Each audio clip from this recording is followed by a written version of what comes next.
Hi, good afternoon.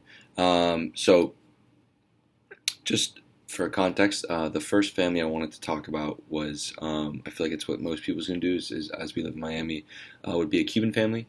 I'm just gonna kind of base this family off the way my dad grew up. Um, but both parents work very long hours. Kids are most likely in the after school program. They get dropped off really early before the parents go to work, but then, they are contactless with their parents until very late. Um, so the first thing that I would want to do before the conference, before ever sitting down with the family or before even really having any conversation with them, this is going to be going for both of the family dynamics is a welcome letter survey. So what this is, it's just a very quick questionnaire that gives me the teacher insight before the conference. Um, Having a parent teacher conference when you both speak the same language already can be awkward sometimes. It can already have a weird icebreaker moment. It's much easier to relate to the parents once you have some insight, whether that be, being able to start conversation, knowing what they like, what they don't like, maybe throwing a quick joke in there, like those types of things. It really does make the whole process a lot smoother. Because of this welcome survey, it's also going to have things that give me insight on the family dynamic. Excuse me. Where kids be going to aftercare? What time do they get dropped off? Is it hot lunch? Is it lunch bringing in? It has like the basic stuff like allergies, but most importantly, it's the cultural aspect where, especially for families who don't speak English. So for the Cuban family, even though I don't speak Spanish, most teachers in Miami do. I would just use either a teacher's aide or a teacher to help me translate the survey into Spanish. And what this does is this allows for the parents to give you insight. One of the things I would have is your child's favorite Spanish song, or what is their favorite song from home? What is a quote used around the house, or what is their favorite joke? What's their favorite animal? What this does is this allows you to create a network, or this would allow me to create a little pocket of information that would be culturally appropriate. It would be something that I can bring up. And just outside of the conference, it would be awesome to keep the kid involved and be proud of his culture when you are able to use that information back. So, in terms of the actual conference, due to the dynamic of both parents working very late, the best thing I see happening is it would have to be either a really, really late meeting where I, as a teacher, would have to stay back, grade papers or whatever it is that I have to do to stay late to meet them, or a very, very, very early meeting. Due to the language barrier, I don't see a phone conversation going very well. Even with a third party translator, it might be very difficult having three voices on one phone line. Because of that, all I would ask is for a teacher's aide or maybe a teacher to be present during the conference. If absolutely none of that is available, Google Translate, although it may be slow, it definitely works on getting a point across. There's also other apps that can do real time translation as you speak. I would just have either the teaching aide or the translator present, just so that if there was a one to one meeting, it can go smoothly and points can be made and r- real information exchange can happen. Another thing that I'd want to do is to um, really get down to their concerns. Being immigrant families who are working a lot, they are so out of touch with what their kids are going through. So I'd really want to get that down on paper, where it's something I can translate later, but at least they can write out their concerns on what their goals are, what they're expecting, what they're scared of, especially with their kids not knowing the language, and also ending the meeting with recommendations. I would have a list of things that I would recommend to them.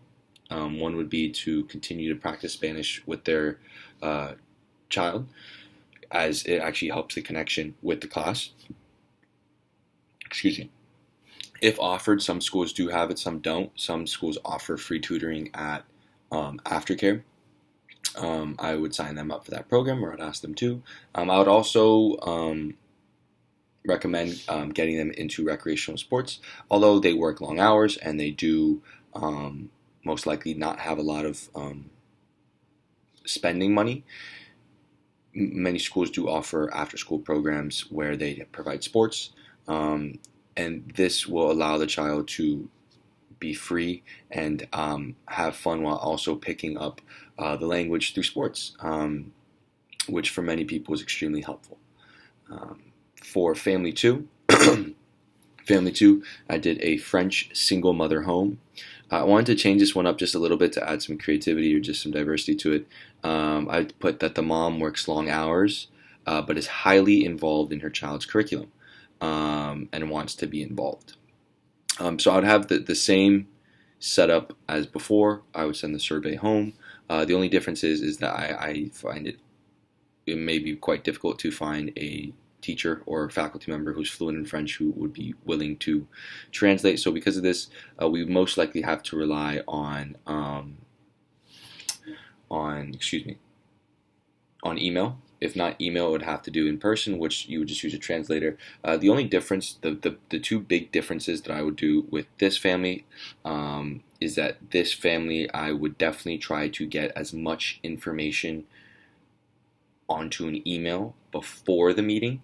The translation's always already going to be quite difficult in person. However, if you're able to get a baseline, if I was able to get a baseline of what she was looking for out of the conference and what information she wanted that may be difficult to express in person due to the translator, I would want to get that through to the email first.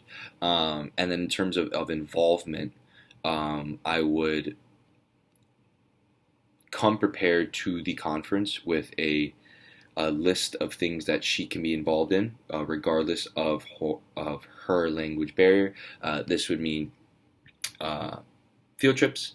This would mean school-sponsored events, joining a committee. Again, although she may not know the language, being involved, very similar to kids playing sports, being involved may help her pick up a couple things, the same way that over time, due to the survey, I would also be able to pick up on some more things as well.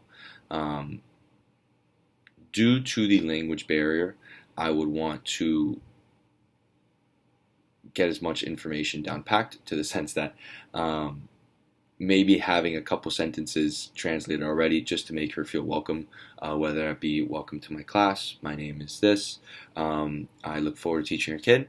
Getting all that down in French, although it may be really broken French, having that level of comfort can sometimes make a parent feel at ease, especially when something as small as having a conversation can already be so difficult.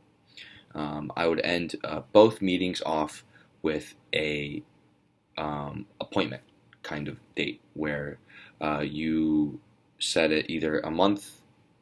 For the French mom who wants to be very involved, I would be setting this meeting up for about a month later. For the Cuban family, I'd be setting up the next meeting for probably whenever their schedule allows it. Realistically, they don't have the freedom that the French mother would. So for the Cuban family, I would be at their whim. Whenever they could have a meeting, I would have to make time.